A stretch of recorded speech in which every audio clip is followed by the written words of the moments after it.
পূর্ণিমায় বিলীন চন্দ্র। সাদিয়া আক্তার। সূচনা পর্ব। দ্বিতীয় পরিচ্ছেদ।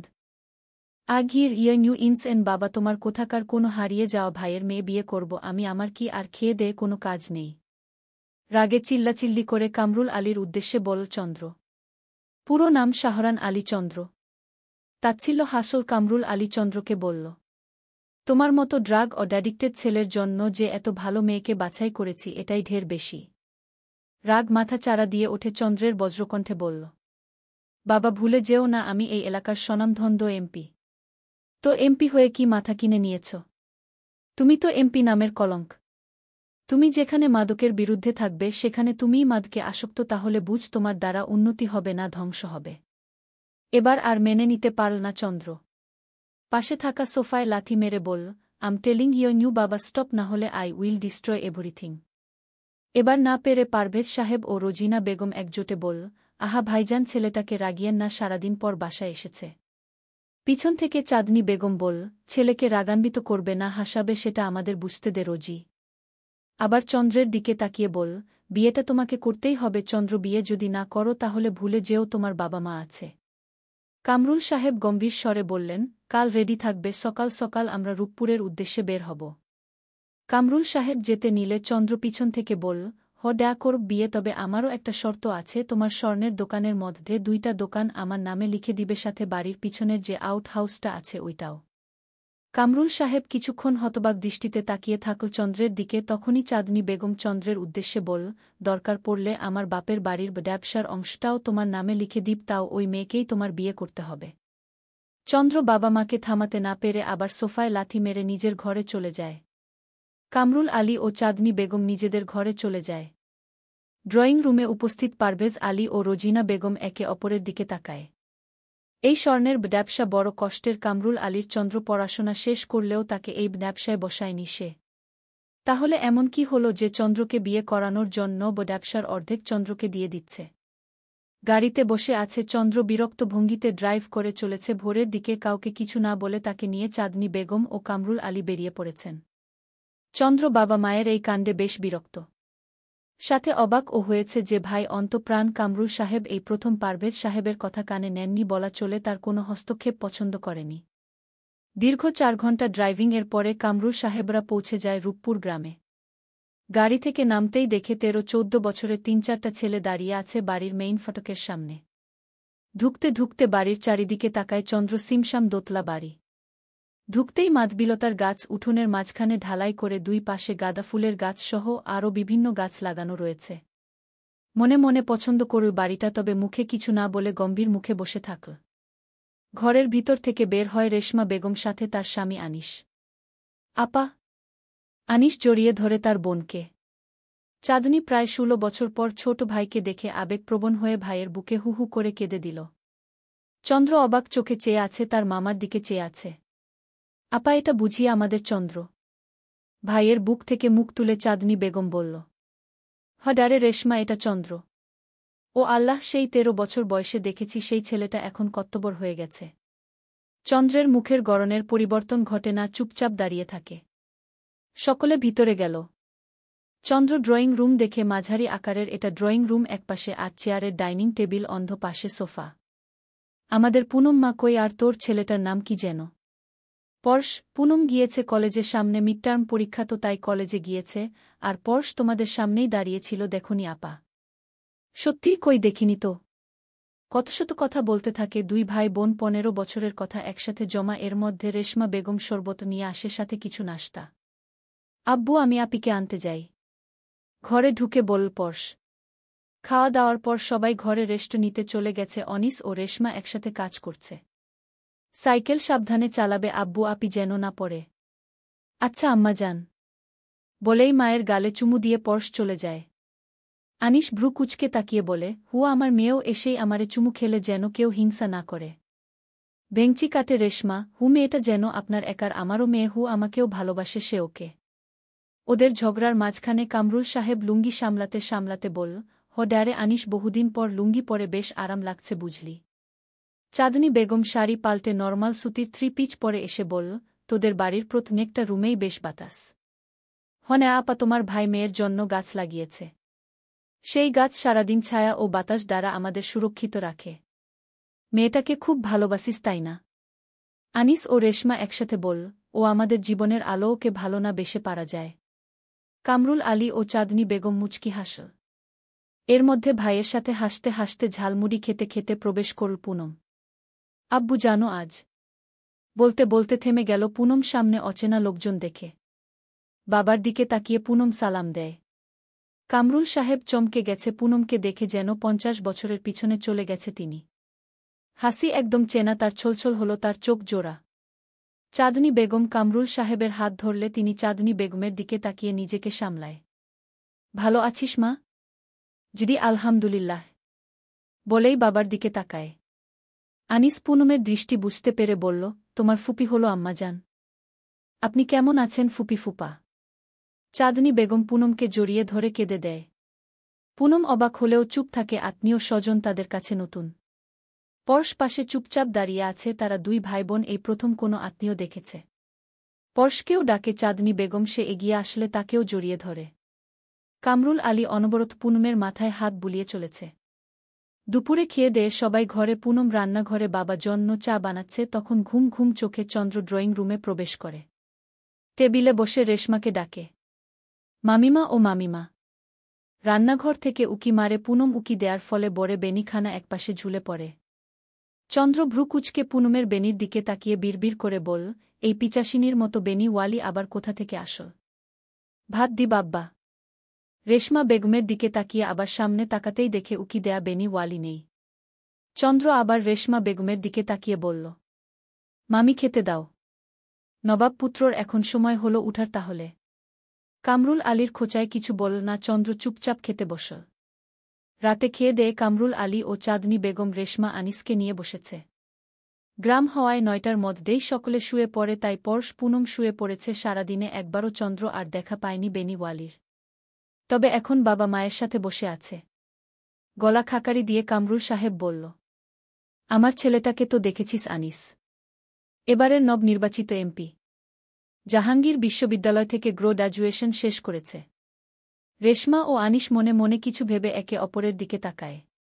কামরুল সাহেবকে চুপ থাকতে দেখে চাঁদনী বেগম বলল, তোদের মেয়েটাকে আমার ছেলের বউ করতে চাই। আনিস কোনো কিছু না ভেবেই বলে ফেল, না আপা, আমি মেয়েকে ঢাকায় বিয়ে দিব না। তাছাড়া আমার মেয়েটা এখনও মাত্র 17 বছরের, এখনই ওকে আমি বিয়ে দিব না, ঢাকায় তো আরও না। মামা মামির কথা শুনে চন্দ্র স্বস্তির নিঃশ্বাস ছাড়ল। যাক, এবার বিয়ে মানে জ্যান্ত প্রাণে মরা থেকে বাঁচা যাবে। আনিসের না কামরুল আলী ও চাঁদনী বেগম সহ্য করতে পারল না। তারা আনিস সাহেবকে আরও ভেবে দেখার জন্য বলে শুতে চলে গেলেন। চন্দ্র প্রসন্ন মুখে চলে গেল নিজের ঘরে। চন্দ্রকে পরশের ঘরে থাকতে দেয়া হয়েছে। চন্দ্রর বিকালের ঘুমানোর দারুণ এখন ঘুম আসছে না। পরশের ঘরের দক্ষিণের বারান্দায় বসে, গ্রাম হওয়ায় পরিবেশ বেশ শান্ত, আবার শো শো করে বাতাস বয়ে চলেছে। মিনিটের মধ্যে ঝড় শুরু হয়। বাতাসের দাপটে টেবিলের থেকে একটা ফটো ফ্রেম পড়ে গেল। ফ্রেমটা উঠাতে নিলেই কারেন্ট চলে যায়। পকেট হাতরে মোবাইল খুঁজে মনে পড়ে ফোনে কথা বলে টেবিলে রেখেছিল সে। ফ্রেমটা উবু থেকে উঁচু করতেই কোথাও বজ্রপাত হল। সেই বজ্রপাতের আলোর ঝলকানিতে দুই বেনি ওয়ালি একটা মেয়েকে দেখে তার চোখ আটকে যায়। ফের বজ্রপাতে চন্দ্রর ধ্যান ভাঙ্গে। স্তম্ভিত ফিরে টেবিল থেকে ফোন নিয়ে ছবির দিকে ফ্ল্যাশ লাইট জ্বালিয়ে মেয়ের ছবিটিতে হাত বুলায়। সেই অন্ধকারেই কাচের টুকরো দ্বারা পা কেটে গেলেও তার সেদিকে ধ্যান নেই। সে এক ধ্যানে ছবিটা দেখতে দেখতে বিছানায় বসে পড়ে। বিড়বিড় করে কিছু একটা ভেবে বাঁকা হেসে বলল, সুরমশাই, 8 ঘণ্টা আগ পর্যন্ত আপনার মেয়ের প্রতি আমার বিন্দুমাত্র ইন্টারেস্ট ছিল না, এখন থেকে তার ন্যানো সেকেন্ড পর্যন্ত চন্দ্রর দখলে থাকবে। বলেই ডান পকেট হাতরে একটা প্যাকেট বের করে দাঁত দিয়ে ছিঁড়ে পুনমের ছবির উপর সমান্তরালভাবে বিছিয়ে নাকের মাধ্যমে শুষে নীল। চলবে। পূর্ণিমায় বিলীন চন্দ্র। সাদিয়া আক্তার। পর্ব 2। দ্বিতীয় পরিচ্ছেদ। স্নিগ্ধ সকাল, ভোরের আলো এখনও ফুটেনি, সবে মাত্র ফজরের আজান হয়েছে। সারা রাত দম ফাটানো গরমের পর 3টার দিকে এক পশলা বৃষ্টি এসে ভিজিয়েছে ধরণী। নামাজ পরেই রান্নাঘরে এসেছে পুনম, উদ্দেশ্য চা বানানো। রেশমা বেগম এখনও রান্নাঘরে আসেনি, কারণ এই সময়টুকু পুনমের সেই ফজরের পরপর সকলকে চা সাথে হালকা নাস্তা দেয়। পরশ ও আনিস সাহেব গিয়েছে নামাজে, তাদের সাথে আজ নতুন লোকও আছে, কামরুল আলী। সারারাত ঘুমাতে পারেনি চন্দ্র, একে তো গরম, তার উপর আজ ওই এক পুরিয়া কোকেনেও কাজ হয়নি, সঙ্গে আর ছিল না, তাই ওই এক ব্র্যাকেটেই কাজ চালাতে হচ্ছে। রান্নাঘরের দরজার সামনে দাঁড়িয়ে থমকে যায় চন্দ্র, হাঁটু থেকে একটু উপর পর্যন্ত নামাজের হিজাবে আবিত পুনম চায়ের পানির বলকানোর আশায় দাঁড়িয়ে আছে। চায়ে চা পাতা দিয়ে এবার ফ্রিজের কাছে গেল। সেখান থেকে ফ্রোজেন রুটি আর খেজুরের গুড় বের করল। আরেকটা চুলায় তাওয়া বসিয়ে রুটি সেকে নিয়ে চামচ দিয়ে গুড় মাখিয়ে রুটি রোল করল। নিজের মতো কাজ করছে পুনম, পাশে যে একজন দাঁড়িয়ে তার দিকে ঘোর দৃষ্টিতে তাকিয়ে আছে তার কোনো খেয়াল নেই। সবকিছু ট্রেতে সাজিয়ে সামনের দিকে ফিরতে চন্দ্রকে দাঁড়িয়ে থাকতে দেখে ভরকে গেল। কিছু বলবেন ভাইয়া? চন্দ্র, আমার নাম Shahran Ali Chandra. I'm not your ভাইয়া and you are not my sister type. So and 1 cup coffee in 5 minutes. নিজের মতো বলেই চলে গেল। রেখে গেল ভরকে যাওয়া পুনমকে। বাড়ির মেহমান কিছু চেয়েছে, তা না দেয়াটা বেয়াদবি ভেবে অপমানটা গিলে কফির পানি বসিয়ে পরশকে ডাক দিল। কি আপি কিছু বলবে? ভাইয়া ট্রেটা নিয়ে যা তো, আমি চন্দ্র ভাইয়ার জন্য কফি করে আসছি। পরশ ট্রে নিয়ে বিরক্ত হয়ে বলল, তাড়াতাড়ি আসবে, আমার চা ঠান্ডা করে দিতে হবে কিন্তু। চন্দ্রের কাজ করাটা পছন্দ করল না পরশ, তবে কিছু বলল না। ট্রেটা নিয়ে চলে গেল ড্রয়িং রুমে। আসর বসিয়েছে কামরুল আলী, চাঁদনি বেগম, রেশমা বেগম ও আনিস সাহেব। পরশ ট্রেটা নিয়ে টি টেবিলে রাখতেই আনিস বলল, আব্বা, আমার আম্মাজান কই? আব্বু আপি আসছে, চন্দ্র ভাইয়া নাকি কফি চেয়েছে, তার জন্য কফি করে। গম্ভীর হল আনিস সাহেব পরশের উদ্দেশ্যে বলল, চন্দ্র ভাইয়াকে কফিটা তুমি দিয়ে আসো আব্বা। পরশ মাথা নাড়িয়ে আবার রান্নাঘরে চলে গেল। ততক্ষণে কফি হয়ে গেছে। পরশ কফি নিয়ে চলে গেল। চন্দ্রের ঘরে নক করে পরশ পুনম এসেছে ভেবে মনে মনে খুশি হলেও পরক্ষণে পরশকে দেখে মনে মনে ক্ষুণ্ণ হয়। রাগ হয়ে পুনমের প্রতি, তবে নিজের রাগ মনেই পুষে রেখে পরশের হাত থেকে কফি নিয়ে মনে মনে বলল, আর মাত্র কিছু ঘণ্টা, এরপরেই তুমি আমার হবে এই বন্দের বন্দিনী। পুনম বাবার কাছে যায়। পুনম আনিস সাহেবের পাশে বসতে নিলেই কামরুল আলীর বললেন, আম্মু আমার পাশে বসবে। পুনম কামরুল আলীর দিকে তাকায়। আনিস সাহেবের দিকে তাকিয়ে বল, আঙ্কেল, আমি আপনাদের মাঝখানে বসি। আনিস সাহেব ও কামরুল আলী দুইজন দুই সাইড থেকে সরে গেলে পুনম মাঝে বসে পরশের চা ঠান্ডা করে দিয়ে নিজে চা খেল না। আনিস সাহেবের দিকে ঠোঁট উল্টে তাকালে তিনি পুনমের মাথায় হাত বুলিয়ে বলল, আপনার ক্যালসিয়ামের সমস্যা, আম্মাক ড্যাফেইন আছে চায়ে, ওটা খাওয়া ঠিক হবে না। পুনম আহ্লাদি স্বরে বল, একটু। আনিস সাহেব হালকা হেসে নিজের কাপের শেষের টুকু দিয়ে দিলেন। চায়ের পর্ব শেষ হতেই আনিস সাহেব পুনমের উদ্দেশ্যে বল, আম্মাজান এখন গিয়ে পড়তে বসবে, সকালের খাবার আমি গিয়ে খাইয়ে আসব। পুনম মাথা নাড়িয়ে চলে যায়। কামরুল আলী ও চাঁদনি বেগম একে অপরের দিকে তাকায়। তারা বুঝল আনিস সাহেব তাদের থেকে পুনমকে দূরেই রাখতে চাচ্ছে। কাজের মহিলার সাহায্যে চাঁদনি বেগমের সাথে গল্প করতে করতে সকালের নাশতার প্রিপারেশন সারে রেশমা বেগম। সকাল 8টা বাজে। রেশমা তাড়াতাড়ি করে পুনমে খাবার বেড়ে দিয়ে আনিস সাহেবের কাছে দেয়। পুনমের প্রত্যেকটা ব্যাপারে রেশমার সূক্ষ্ম নজর দেখে চাঁদনি বেগম বল, মেয়েকে অনেক ভালোবাসিস তাই না? মুচকি হাসে রেশমা, আমার থেকে আপনার ভাই বেশি ভালোবাসে আপা, মেয়ের কোনো ব্যাপারে এদিক ওদিক সহ্য করে না। চাঁদনি বেগম বিড়বিড় করে কিছু বলল, তা রেশমা বেগম না শুনতে পেরে বল, কি বললেন আপা? কিছু না। কলেজ বোরকা মাথায় হিজাব পরে আসল পুনম। পরশ রেডি, সে স্কুলে যাবে, তাদের পৌঁছে দিয়ে আসবে আনিস সাহেব। ঠিক তখনই চন্দ্র শার্টের হাতে বটতে বটতে বের হল আনিস সাহেবের উদ্দেশ্যে বল, মামু আমিও বাইরেই যাচ্ছি, ওদের আমি পৌঁছে দিচ্ছি। আনিস সাহেব এক পলক শান্ত চোখে চন্দ্রের দিকে তাকিয়ে বল, না বাবা আমি পারব, তুমি কিন্তু ব্রেকফাস্ট না করে বের হবা না। বলেই পুনমকে নিয়ে চলে যায়। তাদের যাওয়ার দিকে তাকিয়ে বাঁকা হাসল চন্দ্র। পুনমকে কলেজে পৌঁছে দিয়ে পরশকে একেবারেই বোনকে নিয়ে আসতে বলে চলে আসল আনিস সাহেব। আনিস সাহেব আসলেই সকলে ব্রেকফাস্ট করতে বসে। ঘড়ির দিকে তাকিয়ে আনিস সাহেব বল, আরে 9টা বাজতে চল, এখনও ব্রেকফাস্ট সারে নাই সবাই। আরে আনিস চাপ নিও না, আমরা সকালের খাবার 9টার দিকেই খাই, আসো তুমিও আসো। আনিস সাহেব ও হেসে বসলেন। খেতে খেতে কামরুল আলী আবার বললেন, কি ভাবলে আনিস? কিসের ব্যাপারে ভাই? চন্দ্র ও পুনম মায়ের বিয়ের ব্যাপারে। হাত থেমে গেল আনিসের। সে পানি খেয়ে আবার খেতে খেতে বল, বয়সের ব্যাপারটাও দেখতে হবে ভাই, আমার মেয়েটা সবে মাত্র 17 আর চন্দ্র বাবা মাশাল্লাহ 28 বছরের তাগড়া যুবক। এজ গ্যাপটাও আছে, আর বড়জোর মেয়ে আমি ঢাকা শহরে বিয়ে দিব না। আমার ছেলের সাথে বিয়ে যদি হয় তাহলে পুনমেরই হবে আনিস। এটা মনে রেখো, আমার বাড়ির বউ পুনমই হবে। বিয়ে হলো তাকদির ভাই। আমার মেয়ের ভাগ্য যদি চন্দ্র থাকে তাহলে হবে, তবে বাবা হিসেবে কোনো মাদকাসক্ত ছেলের কাছে আমার মেয়ের বিয়ে দিবে না। খেতে খেতে বাবা মামার তর্কযুদ্ধ দেখছে চন্দ্র। তার ভালোই লাগছে এই যুদ্ধ, সে শান্ত চোখে সব পরখ করে চলেছে। তবে শান্ত থাকতে পারল না কামরুল আলী সন্তান যতই খারাপ হোক বাবা মা তা সহ্য করতে পারে না। গর্জে উঠল কামরুল আলী, আনিস মুখ সামলে কথা বল। আমি সামলেই আছি ভাই, শান্ত কণ্ঠে বলল আনিস সাহেব। ঠিক তখনই বাড়ির গেটে নক হল। উঠানো কাজ করা মেয়েটি এসে বলল, আনিস ভাই, পুলিশ এসেছে। থেমে গেল তারা। মনে মনে বিস্তর হেসে আরেকটা রুটি নিল। আনিস সাহেব অবাক হলেন, তার বাড়িতে পুলিশ কেন আসবে? রেশমা বেগমও বেশ অবাক হলেন। ততক্ষণে পুলিশ বাড়ির ভেতরে পৌঁছে বলল, আনিস আকন্দ আছেন, কে এই বাড়িতে? এগিয়ে যায় আনিস। পুলিশের সামনে দাঁড়িয়ে বলল, আমি আনিস আকন্দ। কেন, কি ব্যাপার এসআই সাহেব? আনিস লোকটির ব্যাজ ও পদবি দেখে বলল। পুলিশটি হাসল বলল, আপনাকে গ্রেফতার করা হল মি আনিস আকন্দ। 15 বছর আগে হাসপাতাল থেকে সাভারের মেয়র মি পারভেজ আলী ও রোজিনা বেগমের মেয়ে সন্তানকে চুরি করার অপরাধে। চলবে। পূর্ণিমায় বিলীন চন্দ্র। সাদিয়া আক্তার। পর্ব 3। দ্বিতীয় পরিচ্ছেদ। সেলের ভিতর হাঁটু গুজে বসে আছে আনিস। নিজের জন্য ভয় নেই, ঘণ্টা খানিকের মধ্যে তার উকিল এসে পড়বে। তার নিজেকে নিয়ে চিন্তা নেই, তবে মেয়েটাকে নিয়ে চিন্তা। একবার কথাটা যখন উঠেছে, আজ না হয় কাল মেয়েটা জানতে পারবে। তখন যদি মেয়েটা তার কাছে না থাকে। আর কিছু ভাবতে পারছে না আনিস সাহেব। জোহরের আজান কানে যেতেই থরপর করে উঠল আনিস সাহেব। তখনই হুড়মুড় করে প্রবেশ করল পারভেজ, কামরুল, চাঁদনি, রোজিনা ও রেশমা। রেশমাকে কনস্টেবল আটকে রেখেছিল, ঢুকতে দেয়নি তাকে। রেশমা এসেই স্বামীর হাত ধরে কেঁদে দেয়।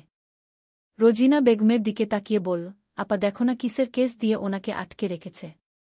আপা তুই তো জানিস উনি নির্দোষ। পারভেজ অসির কেবিনে ঢুকে টেবিলে চাপড় মেরে বলল, চাবি দে। পারভেজের পাশে থাকা চেয়ারম্যানের দিকে তাকায়। চেয়ারম্যান ইশারা করতেই চাবি দিল লকআপের। চাবি নিয়ে হনহনিয়ে সেলের সামনে দাঁড়ায় পারভেজ। গেট খুলে ভিতরে ঢুকেই নাক বরাবর ঘুষি মারল আনিসের। নাকে হাত দিয়ে 2 কদম পিছনে সরে গেল আনিস সাহেব। দেখ পারভেজ, আমার কথা শুন। আমার মেয়ে কোথায়? আনিস, এক্ষুনি আমার মেয়ে চাই। আমার মেয়েটা বেঁচে আছে সেটাও জানতাম আমি আনিস। বলেই আরেকটি ঘুষি দেয়। এবার থেমে থাকে না আনিস সাহেব ও সমান তালের হাতাপাই চলতে থাকে দুইজনের। চন্দ্র অসির কেবিনের দরজা ফাঁকা করে দেখতে থাকে। অবস্থা ব্যক্তিক দেখে কামরুল আলী গিয়ে তাদের থামাতে চায়। ধস্তাধস্তির মধ্যে পিছন থেকে পুনমের ও আব্বুকে ডাকে থেমে যায় পারভেজ। পিছন ফিরে ক্রন্দনরত পুনমের দিকে তাকায়, যে দৌড়ে আসছে তাদের দিকে। এ যেন তার মায়ের প্রতিচ্ছবি। স্বয়ং তাহেরা খানম দৌড়ে আসছে। মমা, অস্ফুট স্বরে বলল পারভেজ। পুনম এসেই আনিস সাহেবকে ঝাপটে ধরে। তার ব্যথাপ্রাপ্ত স্থানে হাত বুলিয়ে কাঁদতে কাঁদতে বলল, ইস, কি রক্ত বের হচ্ছে! আমার আব্বুকে এভাবে মেরেছেন কেন? সে কি করেছে? শেষের কথাটা পারভেজ সাহেবের দিকে তাকিয়ে বলল। পারভেজের কথা আসছে না, মনে হচ্ছে কণ্ঠনালী অবরুদ্ধ হয়ে গেছে। কিছু হয়নি আম্মাজান, আব্বু শ্রম না, তুমি আম্মুর সাথে যাও, বাবা আসছি। আনিস সাহেবের কথায় পুনম তার বুকে মুখ গুজে বলল, না আমি যাব না, আমার আব্বুর সাথেই যাব। এর মধ্যে চন্দ্র ইশারা দিলে অসি এসে বলল, এখানে কোনো তামাশা করবেন না, আমার চাকুরি নিয়ে টানাটানি পড়ে যাবে। আর স্যার আপনি প্লিজ বের হন। এবার চেয়ারম্যান সাহেব ও পারভেজকে ডাকাডাকি করে কামরুল সাহেব পারভেজ সাহেবকে জোর করে নিয়ে আসে। বের হতে হতে আনিস সাহেবকে শাসায় পারভেজ সাহেব। পুনম তখনও বাবার বুকে মিশে কেঁদে চলেছে। অসি না বুঝে এবার পুনমকে ঝাড়ি দিতেই কেঁপে উঠল পুনম। এই অসি! একস্বরে 3 জন বলে উঠল। অসি তাকায় চন্দ্র, পারভেজ ও আনিস সাহেবের দিকে। ভয়ে ঢোক গিলে অসি খায়রুজ্জামান। মনে মনে ভাবে, এই ভয়ঙ্কর ফ্যামিলি কখন যাবে এখান থেকে। স্যার এবার থানা খালি করুন। এভাবে চেয়ারম্যান সাহেবকে বলতেই তিনি সবার দিকে তাকায়। পারভেজকে বলে, দেখো পারভেজ, তুমি আমার বাল্য কালের বন্ধু, সেই হিসেবে একটা কথা বলি। যাই ফ্যামিলিম ড্যাটার আছে সেটা বাড়িতেই সলভ করা উচিত। পারভেজ খো ন্যাপাটে গলায় বল, কিসের বাড়িতে সলভ? ওকে 14 শিকের ভাত খাইয়ে আমার মেয়েকে আমি নিয়ে যাব। পারভেজ সাহেবের কথা শুনে আনিস সাহেব পুনমকে আরও জোরে বুকে চেপে ধরে। তা দেখে চন্দ্র বাঁকা হাসে একজন লেডি কনস্টেবলকে ইশারা করে পুনমকে তার থেকে সরিয়ে নিতে। আব্বু আমি যাব না, আমার আব্বুকে ছেড়ে কোথাও যাব না। মহিলাটি পুনমকে টেনে সরাতেই বলল। তা দেখে আনিস সাহেব পুনমকে চেপে ধরে বল, হেই দূরে, আমার মেয়ের থেকে দূরে। এবার মহিলাটি চন্দ্রর দিকে তাকাতেই চন্দ্র ইশারা করল জোর করে নিয়ে আসতে। পিছন থেকে একজন কনস্টেবল আনিস সাহেবকে ধরে তার থেকে পুনমকে আলাদা করে। আব্বু যাব, ছাড়ুন আমাকে। আব্বু! আনিস দৌড়ে যেতে নিলে মহিলাটি সেল আটকে দেয়। আনিস সাহেব সেলে লাথি দিতে দিতে বলল, এই অসি, আমার মেয়েকে ছেড়ে দিতে বল। ও ভয় পাচ্ছে, ওকে আমি এরকম পরিবেশের সাথে পরিচয় করাইনি। ফুলের মতো মানুষ করেছি। এই অসি, ওকে বল আমার মেয়েটাকে ছাড়তে, আমার মেয়েটা কাঁদছে। লকআপ থেকে বের হতেই তাকে সামলে নেয় চাঁদনী বেগম। আজ তিনি তার ভাইয়ের মধ্যে সেই 17 বছর আগের তেজি আনিসকে দেখতে পাচ্ছে। পারভেজ লকআপের সামনে দাঁড়িয়ে বল, কি কেমন লাগছে এখন? আমারও তেমনি লেগেছিল যখন হাসপাতালে গিয়ে শুনি আমার মেয়েটা মারা গিয়েছে। সেই থেকে আমার 2টা মেয়ে আমার সাথে কথা বলে না, আমার পাশে বসে না। তাদের ধারণা ওদের বোনু আমার জন্য মারা গিয়েছে। আনিস সাহেব হঠাৎই বাঁকা হাসলেন, বললেন, সত্যিটা সহ্য করতে পারবি তো? এককালের বন্ধু ছিলি, সেই জন্যই সত্যিটা লুকিয়েছিলাম। তবে এবার থেকে আর না। ফের 2 কদম পিছনে পিছিয়ে ঘাড় বাঁকিয়ে রোজিনা বেগমের দিকে তাকিয়ে বল, কি রোজিনা ভাবি, বলবো নাকি? কি শতধি? সত্যিটা তো আমার সামনেই। তুই চোর, আমার সন্তান চুরি করে রাতের আধারে পালিয়ে এসেছিলি। পালিয়ে এসেছিলাম, তবে সন্তানকে বাঁচাতে চুরি করে নয়। আর বাচ্চাটা সেদিন উনি অ্যাডপ্ট করে আনে, চুরি করে নয়।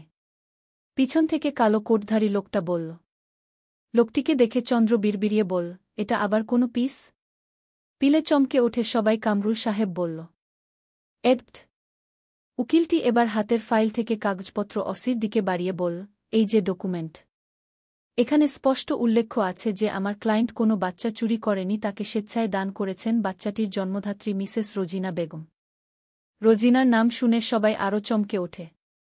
চন্দ্র নিজেও এই অধ্যায়টি বের করতে পারেনি, তাই সেও একটু চমকেছে। পারভেজ সাহেব রোজিনা বেগমের দিকে তাকায়। রোজিনা বেগম থরথর করে কাঁপছে। তিনি কাঁপা স্বরে বল, এসব মিথ্যা। আনিস ভাই, আপনি নিজেকে বাঁচানোর জন্য আমার নামে এমন অপবাদ দিতে পারেন না। হাসল আনিস বলল, কোনটা সত্যি কোনটা মিথ্যা তা আপনিও খুব ভালো করেই জানেন ভাবি। এবার উকিল মুখ খুল, প্লিজ, আমার মক্কেলকে ছেড়ে দিন, প্রমাণ তো হয়ে গিয়েছে ও নির্দোষ। হুম সেন্ট্রি, ওনাকে ছেড়ে দাও।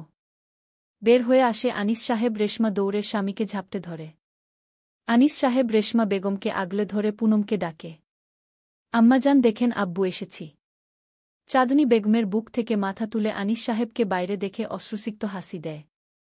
দৌড়ে আনিস সাহেবের বুকে ঝাঁপিয়ে পড়ে। আনিস সাহেব অপর পাশে মেয়েকে আগলে নেন। পরশ কই আম্মাজান? ভাইকে বাসায় রেখে এসেছি আমি। একা এসেছ? মাথা নাড়ায় পুনম। আনিস সাহেব মেকি রাগ দেখিয়ে বল, আমি বলিনি আম্মাজান, বাবা ভাই ছাড়া কোথাও যাবেন না। পুনম মাথা তুলে ঠোঁট উল্টে তাকিয়ে বল, সরি। হেসে ওঠে আনিস সাহেব। মেয়ে ও স্ত্রীকে আগলে চলে যেতে নিয়েও থেমে যায়। বাবার বুকের ফাঁকা দিয়ে আর চোখে তাকায় পারভেজ সাহেবের দিকে, যে এক দৃষ্টিতে তাদের দিকে তাকিয়েছিল। গেটের সামনে গিয়ে থেমে গেল আনিস সাহেব।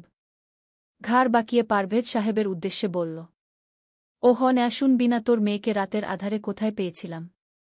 জানবি? আচ্ছা শোন, হাসপাতালের পিছনে ডাস্টবিনে লবণ মুখে দেয়া অবস্থায়। ওইটুকু বাচ্চাকে লবণ খাইয়ে মারতে চেয়েছিল। রোজিনা বেগমের দিকে তাকিয়ে বলেই চলে গেল আনিস সাহেব। ধপ করে বসে পড়ল পারভেজ সাহেব। এটা কি বলছে আনিস? চলবে? পূর্ণিমায় বিলীন চন্দ্র। সাদিয়া আক্তার। পর্ব 4, দ্বিতীয় পরিচ্ছেদ। চেয়ারম্যান বাড়িতে বসে আছে পারভেজ, রোজিনা। পারভেজের মাথায় তখন আনিস সাহেবের বলা কথাই ভাসছে। চাঁদনী বেগম ও কামরুল সাহেব আনিস সাহেবের বাসায় গিয়েছে। পারভেজ, অনেক হয়েছে, বিকাল গড়াতে চল, এখন আয় কিছু খেয়ে নে। বন্ধুর কথার প্রত্যুত্তর করে না পারভেজ সাহেব। ফট করে উঠে দাঁড়ায়। রোজিনা বেগমের হাত টেনে টানতে টানতে গাড়ির সামনে দাঁড় করায়। তাকে ভিতরে ঢুকতে বলে নিজে ড্রাইভিং সিটে বসে। মিনিট 20-এর মতো পরেই আনিস সাহেবের বাড়িতে পৌঁছে যায়। ভিতরে ঢুকতেই ভিতরের দৃশ্য দেখে তার বুকটা ধক করে উঠে। পরম আদরে পুনমকে খাইয়ে দিচ্ছে আনিস সাহেব। পুনম ও বাবার সাথে হাসি মুখে গল্প জুড়ে খেয়ে চলেছে। আচ্ছা, এই মোমেন্টটা তো তারও হতে পারত। কি হতো যদি আজ আনিসের জায়গায় সে থাকলে? মনে মনে ভাবে পারভেজ সাহেব। কথা ছিল, কথা বলা যাবে? থেমে যায় আনিস সাহেবের হাত। ঠোঁটের কোণে হাসি ফুটে ওঠে। সে জানত পারভেজ আসবে, তবে এত দেরি করবে জানত না। কেননা আনিস সাহেবের ধারণা ছিল পারভেজ সাহেব তখনই থানা থেকে তার বাড়িতে আসত। তখনই কামরুল সাহেব ও চাঁদনী বেগম ড্রয়িং রুমে পৌঁছে যায়, তাদের হাতে নিজেদের ব্যাগ। আনিস সাহেব চাঁদনী বেগমের হাতের দিকে তাকায়। মুচকি হেসে বলে, চলে যাবে আপা?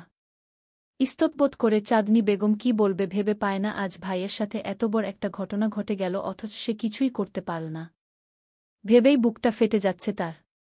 তার ভাবনার মাঝেই আনিস সাহেব আবার বল, যাবি যখন বাধা দিব না, খেয়েই যাস। সারা জীবন তোর কাছে আমার থেকেও ওই বাড়ির মানুষের প্রায়োরিটি বেশি ছিল, আজও আছে।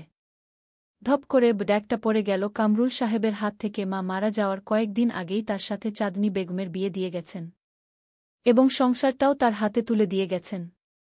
সেই সংসারের টানে ভাইয়ের দিকে খেয়াল করেনি তিনি।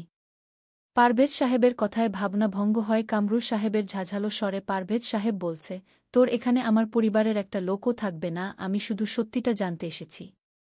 আম্মাজান ঘরে যান আর হন্যা ভিতর থেকে ছিটকিনি আটকে দরজা জানালা বন্ধ করবেন। আব্বু। আনিস সাহেব বুঝল পুনম পারভেজ সাহেবকে দেখে ভয় পেয়েছে। তাই পুনমকে আশ্বাস দিয়ে বল, ভয় নেই, এবার কিছু করতে পারবে না। তুমি বাবার কথা শুনো। পুনম বাবার কথা মেনে ঘরে চলে যায়। আনিস সাহেব চাঁদনী বেগমের দিকে তাকিয়ে বলল, হাডারে আপা, তোর গুন্ধর চন্দ্র কই? আমাকে জেলে পাঠিয়েছে কেন সেটা তো তার কাছ থেকেই জানা যাবে। আনিস। পারভেজ সাহেব চেঁচালে ভিতর থেকে পর্শ বের হয়। তাকে দেখে আনিস সাহেব বল, ভিতরে যাও পর্শ। বাবার কণ্ঠে পর্শ ভয় পেয়ে সেখান থেকে চলে যায়। ও হডা, কি বলছিলি? সত্যি জানবি তাই না? আরে সত্যিটা তোর চোখের সামনেই ছিল। ওইটুকু ছেলে এক রাতের মধ্যে সত্যি বের করতে পারল আর তুই পারলি না। এই যে তোর ভাই ভাবিকে আমার বাসায় দেখছিস, এরা কিন্তু সত্যি জেনেই এখানে এসেছেন। তাদের প্ল্যান ছিল আমার মেয়েটাকে চন্দ্রর বু করে নিয়ে যাবে কোনো ঝামেলা ছাড়াই। চাঁদনী বেগম এবার হু হু করে কেঁদে দিল। কামরুল সাহেব তাকে আগলে নিল। আনিস সাহেব আবার বলতে শুরু করল, বিয়ের আগে যে রোজিনা ভাবির এক জায়গায় সম্পর্ক ছিল তুই জানতিস? অবাক হয় পারভেজ সাহেব। তার মনে পড়ে রোজিনা ও রেশমার বাবা মা হীন নানির কাছে পালিত। তাদের দেখার কেউ ছিল না। নানি মারা যাওয়ার পর উপরোক্ত পারভেজ রোজিনাকে পছন্দ করত, তাই তো এক প্রকার জোর করেই তাকে বিয়ে করে রোজিনার শত মানা শত দেও। তুই ব্যবসায়ী কাজে একবার চট্টগ্রাম গিয়েছিলি মনে আছে? মাথা নাড়ায় পারভেজ সাহেব। আনিস সাহেব ফের বলতে শুরু করে, তখনই হঠাৎই পুরনো প্রেমিকের সাথে তার দেখা হয়। পুরনো প্রেম জেগে ওঠে। একে অপরের সাথে বেশ ঘনিষ্ঠও হয়। এরপর তোর আসার খবর, ততদিনে তোর পাঠানো টাকা দিয়ে সে তার প্রেমিককে বিদেশ পর্যন্ত পাঠিয়ে দেয়। তুই আসার কিছুদিন পরপরই তো ভাবি আবার সন্তান সম্ভাবা হয়। তার মনে তখন খুঁতখুত করে কোনোভাবে এই বাচ্চা তার সেই প্রেমিকের না তো। সেই খুঁতখুতানি নিয়ে দিন পার করে তুই যখন আবার চট্টগ্রাম গেলি, তখন রোজিনা ভাবি পেইন ওঠে। কামরুল ভাই তাকে হাসপাতালে নিয়ে যায়। আমিও ছিলাম সদ্য মিসক্যারেজ হওয়া স্ত্রীকে নিয়ে। হলো সুন্দর একটা ফুটফুটে কন্ডা সন্তান, জানিস পারভেজ? কোলে নিয়ে আমার সর্বপ্রথম তোর আর খালাম্মার কথা মনে পড়েছে।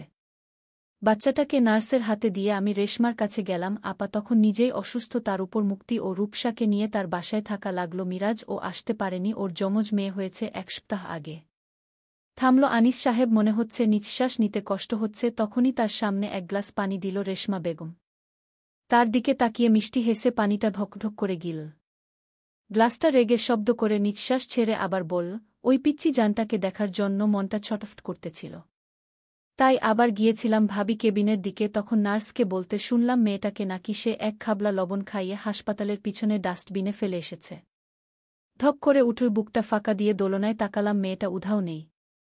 দৌড়ে হাসপাতালের বাইরে বের হলাম। নার্সের কথা অনুযায়ী সেই দিকে গেলাম, পেয়েও গেলাম। দ্রুত গতিতে চিকিৎসা শুরু করলাম। একটুর জন্য মেয়েটা বেঁচে গেল। বলতে বলতে আনিস সাহেবের মুখ দেখে মনে হলো সে যেন এখনই জীবন্ত সেই দৃশ্যকে দেখছে। ধোক গিলও পারভেজ সাহেব কাপাস্বরে বলল, মেয়েটা কি আমার? হডারে পারভেজ, মেয়েটা তোরই। রোজিনা ভাবিকে চেপে ধরলাম। সে সব সত্যি জানাল, তবে আমার মনে সন্দেহ ধুকল। কিছু বললাম না। রেশমাকে জানালাম। ও বলল, যদি ভাবির কথাই সত্যি হয় তাহলে তো বাচ্চা প্রিম ডাচুর জন্ম হবে, কিন্তু ওকে দেখে সেরকম মনে হচ্ছে না। সন্দেহ আমার মনে জন্মাল। বাসায় গিয়ে তোর একটা চুল কোনো রকম জোগাড় করে ডিএনএ টেস্ট করালাম, পজিটিভ আসল। রোজিনা ভাবির কাছে আবার গেলাম, ততদিনে সবাই জানে তার মরা বাচ্চা হয়েছে। সে বিশ্বাস করল না আমাদের কথা। তাই আমরা সিদ্ধান্ত নিলাম বাচ্চাটা আমরাই রাখব। তাই রোজিনা ভাবিকে বললাম ওকে এডপ্ট করব, আপনি কাগজপত্রে সাইন করবেন। সে নির্দ্বিধায় করে দিল। তার পরের দিনই ড্যাপশ্যাম ড্যানেজারের হাতে বুঝিয়ে এই গ্রামে আবাসন গড়লাম। আনিস সাহেবের কথা শুনে পারভেজ সাহেব ধীর পায়ে রোজিনা বেগমের সামনে দাঁড়ায়। শান্ত কণ্ঠে জিজ্ঞাসা করেন, এমন করলে কেন? নার্স বলেছিল মেয়েটা নাকি লাল সুন্দর কালো হবে বড় হয়ে। তখনই মনে ভয় ঢুকল। আজাহার ছিল শ্যাম বর্ণা, যদি ওর মতো হয়, কারণ তোমাদের বংশে কেউ শ্যাম বর্ণের ছিল না। কথা শেষ হতে না হতে পরপর দুই গালে দুইটা থাপ্পড় পড়ে। তোর কারণে আজ, শুধুমাত্র তোর কারণে আমার ছেলে মেয়েরা আমার থেকে দূরে। ওরা আমার সন্তান, তাই আমার সাথে ওদেরকে ভালোবাসতে পারিসনি, তাই না? এতদিন কি নিখুঁত ছলনা করে গেলি, আর আমি বোকা সব বিশ্বাস করে বসেছিলাম। বলতে বলতে ধপ করে ঢলে পড়ল। আনিস কামরুল সাহেব তাকে দ্রুত আগলে নিল। ততক্ষণে পারভেজ সাহেবের মুখ দিয়ে সাদাফ ডানা বের হয়ে গেছে। চলবে। পূর্ণিমায় বিলীন চন্দ্র। সাদিয়া আক্তার। পর্ব ৫। দ্বিতীয় পরিচ্ছেদ। সারা জীবনে ধোকায় বসবাসকারী পারভেজ খুব বাজেভাবেই আঘাত পেয়েছে। সেই আঘাতকারী যে তার নিজস্ব পরম আপনজন, তার অর্ধাঙ্গিনী। জীবনের প্রায় অনেকটা বছর একটা নারীর সাথে বসবাস করেও পারভেজ সাহেব জানতে পারেনি তার মনের কোথাও সে নেই। খুব আয়োজন করেই ছলনা করেছে রোজিনা বেগম। পারভেজের অবস্থা দেখে দ্রুত তাকে পাজা কোলে তুলে আনিস সাহেব ও কামরুল সাহেব মিলে। চাঁদনী বেগম দ্রুত চন্দ্রকে ফোন দেয়। পারভেজ সাহেব গাড়ি দিয়েই তাকে হাসপাতালে নিয়ে যাওয়া হয়। ইমার্জেন্সিতে ঢুকিয়ে আনিস সাহেব ও কামরুল সাহেব যায়। ইতিমধ্যে ডাক্তার এসে তার ট্রিটমেন্ট শুরু করে দিয়েছে। চাঁদনী বেগম ও রেশমা বেগম সমানে কাঁদছে। রোজিনা বেগম কেমন শোকে আছে। পুনম ও পরশ একটু পরে হাসপাতালে আসে তাদের বাড়ির কাজের ছেলেটার মাধ্যমে। ডাক্তার দৌড়ে এসে জিজ্ঞাসা করেন, রোগীর সাথে কে আছেন? জি আমরা। কামরুল ও আনিস সাহেব একসাথে বলে। কার্ডিয়াক অ্যাটাক এসেছে। ঢাকায় নিলে ভালো হতো, আমরা আপাতত চিকিৎসা দিচ্ছি। আনিস সাহেব ও কামরুল সাহেব বেরিয়ে আসেন, আরও কিছু কথা বলে। এর মধ্যেই কোথা থেকে হতদন্ত হয়ে এসে পৌঁছে যায় চন্দ্র। আম্মু, মেঝো বাবা কেমন আছে? কেন চন্দ্র, সেটা জেনে তোমার কোনো কাজ নেই, পিছন থেকে বলল চাঁদনী বেগম। তবে কামরুল সাহেব বেরিয়েই চন্দ্রকে দেখে সপাটে একটা চর বসিয়ে দিলেন।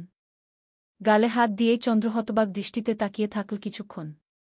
তবে চোখ নামিয়ে নিল। আজ সে কিছু বলল না, কারণ ভুলটা তারও আছে। ওইভাবে মেঝো বাবাকে আনা উচিত হয়নি। চন্দ্র বুঝতে পেরেছিল তার বাবা মা জানে, তাহলে কিছু একটা যা সম্মুখে আনতে চায়নি। ওই মেয়েটার সব জেনেও শুধু আমাদের বাড়ির মেয়েকে বাড়িতে আনার জন্য তোমার সাথে বিয়ের কথা বলেছিলাম। এমনিতেও তোমার সাথে আমাদের মেয়েকে আমি রাখতাম না। ওকে আমি কয়েকদিন পরেই তালাক করিয়ে নিতাম। ধীরে ধীরে সব করতে চেয়েছিলাম। আজ তোমার জন্য বলেই আবার চন্দ্রর দিকে তেরে যেতে নিলে আটকে দেয় আনিস সাহেব। ভাইজান, যা হয়েছে হয়েছে। আমাদের ভাগ দে, যা থাকে তাই হয়, এখন এগুলো বাদ দেন। পারভেজের চিন্তা করেন, আর আমি অ্যাম্বুলেন্স ঠিক করছি, আজকেই আপনারা ওকে ঢাকায় নিয়ে যান। তাদের কথোপকথনের মাঝে নার্স এসে ডাক দেয়, এখানে আনিস কে? জি আমি। আনিস এগিয়ে যায়। নার্সটি বলল, পেশেন্টের জ্ঞান ফিরেছে, আপনাকে ডাকছেন। আনিস সাহেব ভিতরে ঢুকলেন। পারভেজ সাহেব গেটের শব্দে তাকায় সেদিকে। আনিস সাহেব টুল নিয়ে বসল। পারভেজ সাহেব খপ করে হাতটা ধরে বলল, পুনমকে একবার ডেকে দিবি। পারভেজ সাহেবের আবদারে ইস্তত বোধ করল, তবে পুনমকে ডেকে নিল। বাবার সাথে পুনম ভিতরে প্রবেশ করে। পুনম পাশে বসলে পারভেজ সাহেব পুনমের মাথায় হাত বুলায়, আমি তোমাকে আম্মাজান ডাকি একটু। পারভেজ সাহেবের এমন কাতর স্বর উপেক্ষা করতে পারে না। মাথা নাড়িয়ে সম্মতি দিতেই পারভেজ মুচকি হাসল। তোমার মতো আমার আরেকটা আম্মা ছিল, সে অনেক বছর আজ নেই আমার কাছে। সে কোথায় গেছে? পুনমের কথায় হাসল পারভেজ। মেয়েকে দেখেই যেন অর্ধেক ঠিক হয়ে গেছে। পারভেজ আনিস সাহেবের দিকে তাকায়। ঢাকায় যাবি আনিস? সেই আগের মতোই, একই উঠোনে, দুই বাড়ির দুই পরিবার। আগে যেমন থাকতাম। ভাঙ্গবি সেই মাঝের দেয়ালটি? দেয়ালটা তো আমি তুলিনি পারভেজ, তুই তুলেছিস। আমি কখনো তোর উপর রাগ দেখাতে পারিনি, যদিও হয়েছে সেটা সাময়িক ছিল। তবে বেলার কাহিনীর পরে তুই সেই দেয়াল তুলেছিলি, আমিও মেনে নিয়েছি। কারণ তখন আমি বেলাকে সামনে দেখে স্থির থাকতে পারতাম না। দীর্ঘশ্বাস ফেলে পারভেজ তাচ্ছিল্য হেসে বলল, যার জীবনটাই ভুলে মোড়ানো তার আরেকটা ভুল না হয় ক্ষমা করলি। ফের কাতর স্বরে বলল, চলো না আনিস, আমার মেয়েটার প্রতি কোনো আবদার রাখব না, শুধু একবার দেখ প্রতিদিন। কথা বলতে বলতে তারা ভুলেই গিয়েছিল যে সামনে পুনম এখনও বসা। পুনমের কথায় তাদের ধ্যান ভাঙে। আপনার মেয়ের দাবি আপনি ছাড়বেন কেন? নিজের মেয়েকে কেউ ছেড়ে দেয় নাকি? দেখেন না আমার আব্বু আমার কতটা ভালোবাসে। মুচকি হাসল পারভেজ বল, কিছু কিছু সময় আবদার ছেড়ে দিলেই সম্পর্ক সুন্দর থাকে। ও পারভেজ সাহেবের সাথে পুনম আরও কথা বলতে থাকে, তবে গম্ভীর থাকে। আনিস সাহেব পুনমের কথা তার ভালো লাগেনি। এখন আপনারা যান, রোগীর রেস্ট নিতে হবে। নার্সের কথায় পুনম আনিস সাহেব চলে গেল। পারভেজ সাহেবকে ইনজেক্ট করতেই ধীরে ধীরে সে ঘুমিয়ে পড়ল। পুনম আনিস সাহেব বাইরে আসেন। ততক্ষণে পারভেজ সাহেবকে ঢাকায় নিয়ে যাওয়ার সকল ব্যবস্থা করে ফেলে চন্দ্র। আনিস সাহেব রেশমা বেগমের দিকে তাকিয়ে বল, ছেলে মেয়েকে নিয়ে বাসায় যাও, প্রয়োজনীয় সকল জিনিসপত্র গুছিয়ে নাও, আজ থেকে আমরা ঢাকায় থাকব। তার কথায় উপস্থিত সকলে চমকে যায়। চাঁদনী বেগম বেশ খুশি হয়, ভাইকে জড়িয়ে ধরেন। আনিস সাহেব ও বোনকে আগলে নেয়। তবে এত কিছুর মাঝে কামরুল সাহেব খেয়াল করলেন চন্দ্রর মুখে হাসিটা। অদ্ভুতভাবে তার সন্দেহ হল কেন জানি চন্দ্রের প্রতি। তবে চুপ থাকল তার। চন্দ্রর মনোভাব জানা লাগবে আগে। দীর্ঘ কয়েক ঘণ্টা জার্নি করে সকলে ঢাকায় পৌঁছে যায়।